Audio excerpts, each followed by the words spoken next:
But when we approached the ship, even though we must have been going at a clip of about 10,000 knots an hour, there was no slow opening of landing bays or anything of that nature. It was just like the shutter of a camera. And we are in 10,000 miles an hour to zero in 1/10 of 1 second. Yet you feel no sensation of motion. The common propulsion system of the X-6 Whispercraft is the hydrogen-fed fusion core. Burns at a median temperature of about 200 million degrees Fahrenheit. Now, it is not like jet propulsion, so to speak. It literally generates the gigawatts of electromagnetic flux that goes into the anti-grav buffers to create a kind of bubble around the ship. And this, of course, protects you and nullifies the laws of physics, nullifies the laws of gravity and things of this nature. Therefore, when you are standing in that ship, no matter how fast you are moving, you are standing in the now. You're not moving, the space is moving around you, but you are standing static in the now. Now, should that propulsion system go down like it did at Roswell for a moment, then you are subject to the laws of gravitational force just like anything else, and what have you. The great mothership is 40 kilometers across. That is about 28 miles across. Looks like a big Tiffany egg. Aboard that great mothership, there are 7 intelligent species of creature. These are the Biavians. Now let me explain the physiology of a Biavian, the ones I know best. The typical Biavian male is about 4 feet in height. He will weigh about 35 kilos or about 85 pounds. The cranial structure is a little larger in proportion with the bodies. The eyes are large and oval shaped. The nose somewhat flat to the profile. The lips are thin and slitted. The teeth are kind of like baby teeth. The upper torso of the body is well formed. The arms are somewhat elongated. The fingertips stretching almost down to the knees. Biavians have 4 fingers. That is the thumb and these 3 fingers. The forefinger being a little more prominent. The hip structure is rather strong, but the legs are somewhat spindly, and the feet are kind of flat. They walk in kind of a side-to-side gait. Biavians range in skin complexion from olive black to chalk white, and all of the colors in between. That is the browns, the reds, the yellows, and what have you. A second species are called Dorians. Dorians are obviously Caucasian in origin, I suppose, because they are blond and tall. Nonetheless, if you look at a Dorian closely, you can see that it's not a human.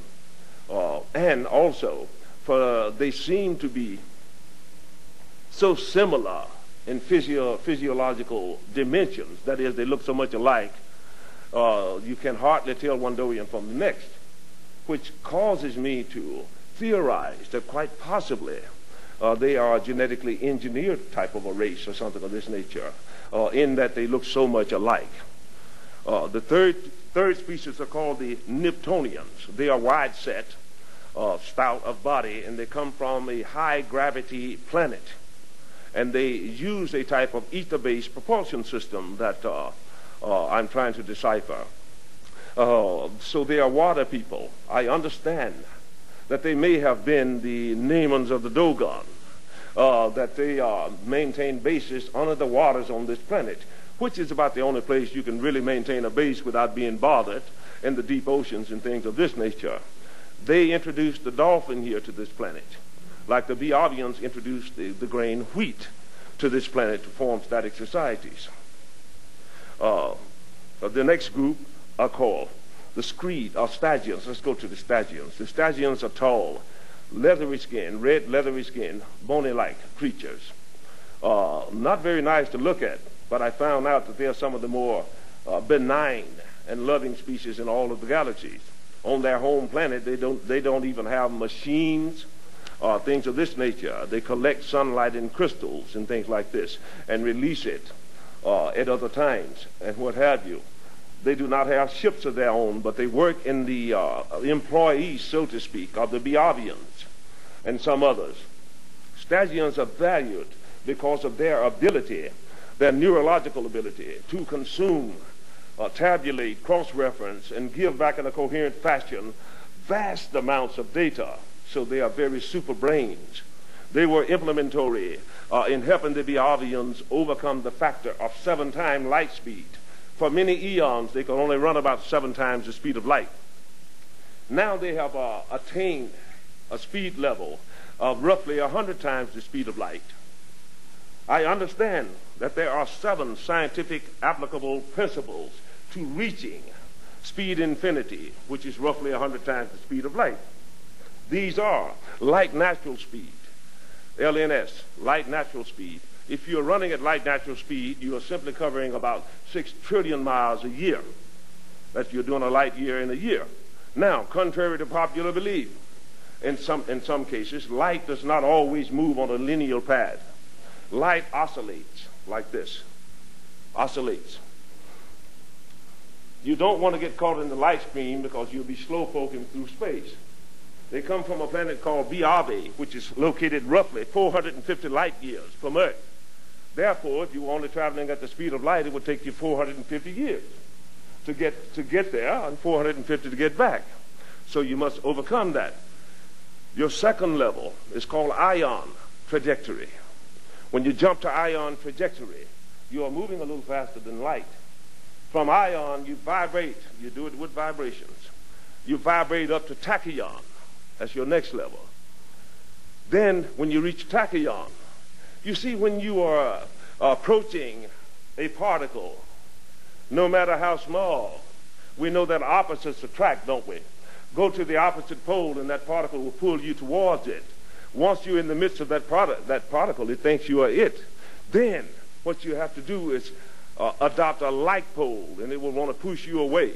You want to make sure you're going forward. When you reach that, then you vibrate up to what they call MUFON. When you reach MUFON, you must once again vibrate up. And now if you're doing this and you're riding and you're doing this, you'll be getting off on it because there's a lot of stuff going on. There are times when you seem as if you're standing still. There are other times when these purple gumdrops come through and seem to be blooping through your form and all of this. Then you want to vibrate up to the quark. When you reach the quark, you're really moving really fast. Now, above the quark, there is a vibratory level that you can reach called top quark. It is even faster. Once you reach top quark, you're at your 6th level. At this time, you want to vibrate up to form a kind of etheric plasmic electromagnetic osmosis with dark matter. Once you have started cooking dark matter, you are now essentially burning a miniature black hole through space and time. You're going across the loops, thereby squeezing time back to you. Do you see? And you're moving. And this will take you across vast tracts of space. The Biavians have known of this planet for 600 million years. About 42,000 years ago, in the skies above northern Africa, there was a war or a skirmish between the Biavians and the next group of aliens who are called Tarxicians. Tarxicians are reptilian in origin, obviously reptilian in origin. And I don't think that they're very nice. I had a run-in with one time and locked into a telepathic joust with him, though it was not my wish. And as a result of that, they end up taking this little finger. You see that little finger? They took that from me. But I overcame him, and I can teach you to do the same. You understand, they have an Achilles heel. You may have a Star Wars defense, but there is no defense against telepathy. You understand? And so if the lizard comes and wants to, if you learn some classified information and the lizard comes and tries to shut you down, In order for him to speak to you, he must open a conduit back to his own mind. You want to know, okay, how you beat him? You know, okay. Okay. The Beovians, the Targetians, and others are telepaths. That is, that they do not articulate. They don't talk. I think the Dorians can talk. But the Beovians, they do not talk. They articulate. They communicate with their minds only. Now, in telepathy, it's not what you say, it's what you mean. It is literally impossible to be deceptive telepathically. Secondly, because they are not of earth, the thoughts you have can be very painful to them. Once I became angry at 10 about something, and he nearly swooned because he was hooked with me, and I had to watch myself so that I not harm him.